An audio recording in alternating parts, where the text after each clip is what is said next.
రాష్ట్రంలో జరుగుతున్న ఘటన నాగరిక సమాజాన్ని సిగ్గుపడేలా చేస్తున్నాయని వైఎస్ఆర్సీపీ అధినేత మాజీ ముఖ్యమంత్రి వైఎస్ జగన్మోహన్ రెడ్డి తీవ్రస్థాయిలో విమర్శించారు. ఇబ్రహీంపట్నంలో మాజీ మంత్రి జోగి రమేష్ నివాసాన్ని సందర్శించిన అనంతరం ఆయన మీడియాతో మాట్లాడారు. ఈ సందర్భంగా గుంటూరులో మాజీ మంత్రి అంబటి రాంబాబు ఇంటిపై జరిగిన దాడిని కూడా ప్రస్తావిస్తూ కూటమి ప్రభుత్వంపై తీవ్ర ఆరోపణ చేశారు. అబద్ధాన్ని సృష్టించి రెక్కలు కట్టి దుష్ప్రచారం చేశారని, కానీ చంద్రబాబు అబద్ధాలని సీబీఐ ఛార్జిషీట్ తేల్చేసిందని వైఎస్ జగన్ గుర్తు చేశారు. తిరుమలలో వాడిన నెయ్యిలో జంతు కొవ్వులేదని దాన్నే ఎన్డీఆర్ఐ ఎన్డీడీబీ ల్యాబ్లు నిర్ధారించాయని గుర్తు చేసిన ఆయన, రాజకీయం కోసం దేవుణ్ణి వాడుకున్న వ్యక్తి చంద్రబాబు అని చురకలంటించారు. ఏకంగా సుప్రీంకోర్టు సూపర్విజన్లో సిబిఐ పనిచేసింది. సిబిఐ అంతటి సిబిఐ రాలే దీంట్లోకి. జరుగుతూ ఉన్న అన్యాయం మీద, చంద్రబాబు నాయుడు గారి వక్రబుద్ధి మీద, చంద్రబాబు నాయుడు గారు చేస్తూ ఉన్న అబద్ధాల మీద వైవి సుబ్బారెడ్డి గారు సుప్రీంకోర్టు గడప దొక్కారు. సుప్రీంకోర్టు ఇంటర్ఫియర్ అయ్యి పార్షియాలిటీ లేని ఎంక్వైరీ జరగాలి అని సుప్రీంకోర్టు సిబిఐని దించింది రంగంలోకి.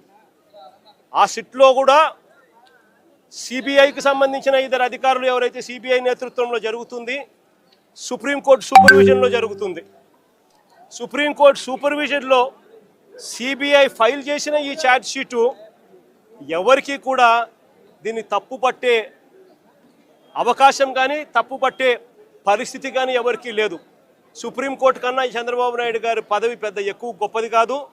సుప్రీంకోర్టు సూపర్విజన్లో చేసిన CBI charge sheet will prevail.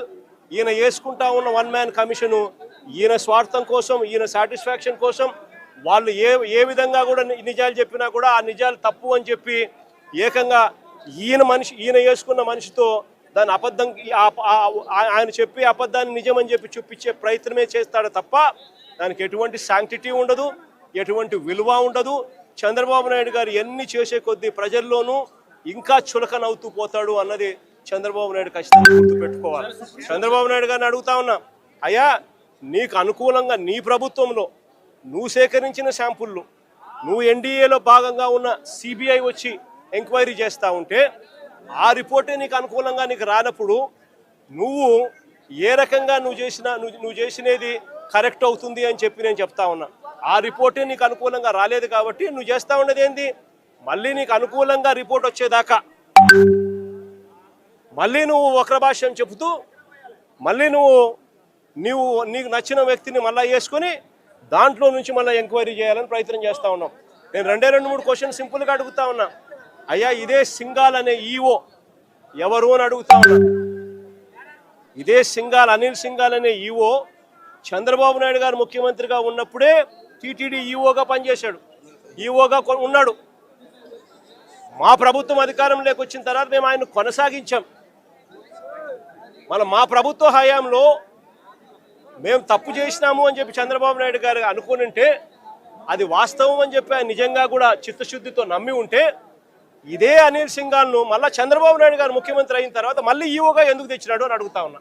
This is anchor Ravi. Hi అండి, నేను మీ Jabardasth auto punch Ramprasad. Hi, it's me Madhavilatha. Hello అండి, నేను మీ సుడిగాలి సుధీర్. హాయ్ హలో, నేను Jabardasth Sri. Please subscribe to public talk TV. Please subscribe to public talk TV. Please subscribe to public talk TV. Please subscribe to public talk TV.